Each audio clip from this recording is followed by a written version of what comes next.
Hello everyone, so I wanted to start doing some more in-depth videos on my channel. Inevitably, this would lead to longer to write, research, and produce videos, but here we are. And I figured why not start with my favorite anime slash manga slash media period, Dragon Ball, a series that old and new anime watchers hold dearly and inspired many manga authors, or also known as mangaka, in creating their amazing series as well, which we will get into later on. So there's really three major subjects I wanted to tackle in this video, and that is the creator Akira Toriyama and his time before Dragon Ball and up to him into making the series. I also want to talk about the reign of Dragon Ball and Dragon Ball Z, and lastly the impact of Dragon Ball that it had on the worldwide culture. And whether you love or hate Dragon Ball, hopefully some of this video will at least interest you, as the greatness and influence of this series cannot be ignored whatsoever. Akira Toriyama, born April 5th, 1955 in Nagayo, Aichi, Japan, and one of the most universally acclaimed and well-known mangakas in the industry. So let's see how Mr. Toriyama came to being the man that he is today. So in his early life, Toriyama would take a liking to cars and motor vehicles because of his father, who was a repairman and raced motorcycles in his time. And this love would show within his drawings, as he is probably one of the best, if not the best, when it comes to drawing machinery and manga in its entirety. So in this time as well, since there was not that many ways of entertainment back then, he and many of his friends would learn to write and draw manga. And even back then, he had gotten so good to a point where he would win an award for something he had created at an art studio, and this would really boost his passion in his line of work. Now following this, Toriyama would go on to join high school in 1974 to study art initially, specializing in publicity, but later on would go on to join cartoon drawing in 1977. He then would work for an advertising company in Nagoya, which he would design posters for, and basically would just redraw the same poster over and over. Then he mentioned this in a quote where he said, "Why do I have to draw the same 100 pairs of socks over and over?" He would complain. And he said this during an interview on the Boo Saga's Dragon Ball webpage. Now this venture would only last for 3 years before turning his full attention into creating manga full time. And in 1997, he would enter a Shonen Jump contest, and the work he had submitted received interest from Kazuhiko Torishima, who was one of the editors for the magazine at that time. And this would make him lean from drawing only characters to full-on stories with a plot,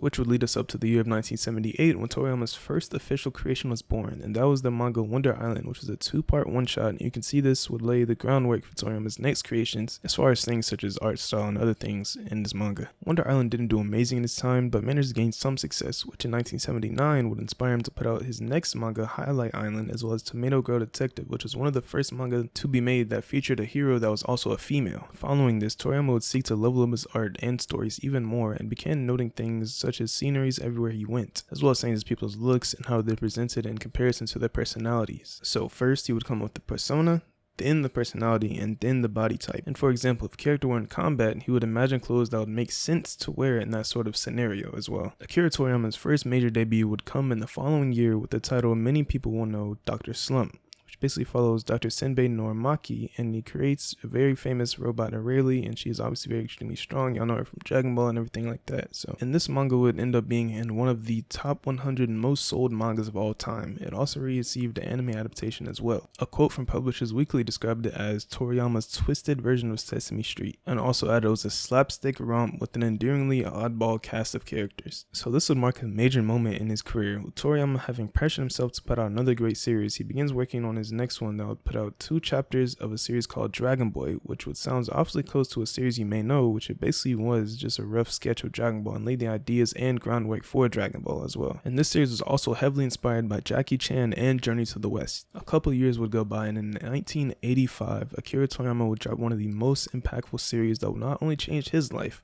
but many others that would follow: Dragon Ball. Dragon Ball began serialization in 1985 and would become Toriyama's greatest creation at an alarming rate, as readers and critics alike would praise the complexity and enjoyability of Toriyama's work. As everyone knows, the story would follow Son Goku and the events of Dragon Ball, in which we would meet many iconic characters such as Krillin, Bulma, Roshi, Piccolo, Tien, Chi-Chi, Yamcha, and Chiaotzu, and would lay the groundwork for the story that would unfold in Dragon Ball Z. And this is of course where we learn Goku is a Saiyan who was sent to conquer Earth, but it suffers an injury which alters those plans of course.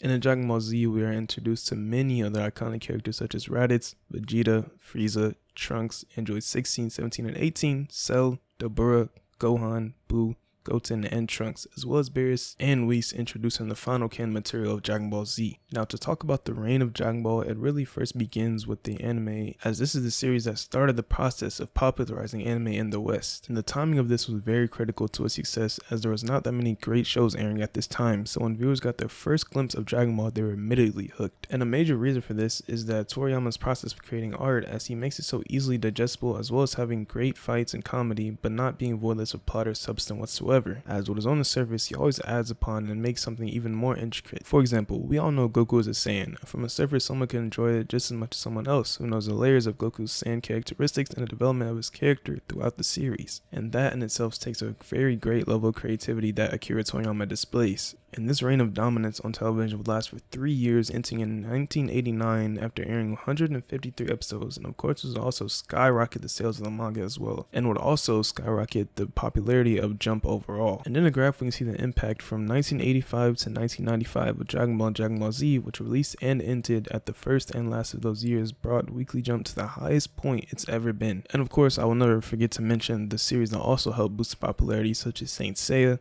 Slam Dunk, Yu Hakusho also played a part in that, but a lot of the work was Dragon Ball's. Toriyama would instantly follow up the success of Dragon Ball with Dragon Ball Z. And this of course would begin after a time skip. The sequel to Dragon Ball would set on a more serious tone, but still keeping that comedic aspect that is needed to keep it fresh. The fights were also brought to a new level as well. Dragon Ball Z would once again take Toriyama and this franchise to new heights, skyrocketing sales in 1988 and would remain in work for far longer than the original, spending 7 years, ending in 1995. The anime for Z would release in 1989 and would release 291 episodes, and the final episode would release in 1996. Though everything was doing phenomenal at this time, and it being the most sold manga at that time, this would not be the peak of Dragon Ball's popularity. That would come in 1998 when Dragon Ball Z's dubbed aired on Cartoon Network and quickly became the channel's #1 show. I will save the impact of this for the third section of this video, but this is a really crazy feat for the time. But Dragon Ball would go on to remain at the top of its popularity for years to come, and would end up receiving a remake in the year 2009, which would touch up on the animation and fix things such as pacing and filler that were in the original series. And this would be mine and many people's favorite way of watching Z. But whether you like Dragon Ball Z or not, this would once again boost the popularity,